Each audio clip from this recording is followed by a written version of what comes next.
Balikan natin kung paano ito nagsimula. Noong 2022, kakaupo ko pa lang bilang chairman ng House Committee on Appropriations, sinabi na agad sa akin ni Speaker Romualdez na kailangan ko makapag-deliver ng 2 billion pesos kada buwan. Makalipas ang ilang araw, tumawag sa akin si Yusek Bernardo. Sabi niya, kailangan ng tulong ng Bulacan sa problema nila sa baha.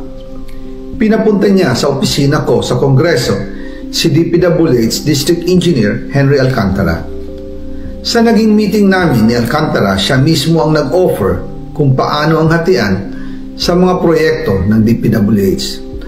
22% para kay Speaker Romualdez, 2% para kay Yusek Bernardo at 1% para sa kanya.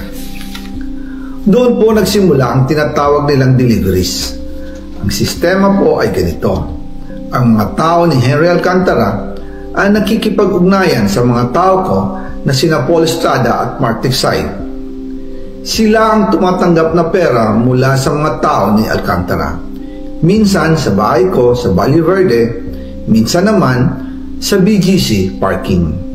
Pagkatapos nilang makuha ang pera, sila Mark at Paul naman ang nag-aayos o nakikipag-coordinate sa tauhan ni Speaker Martin Romualdez na si Jocelyn Sereño para sa pagdi-deliver ng male-maletang pera patungo sa bahay ni Speaker.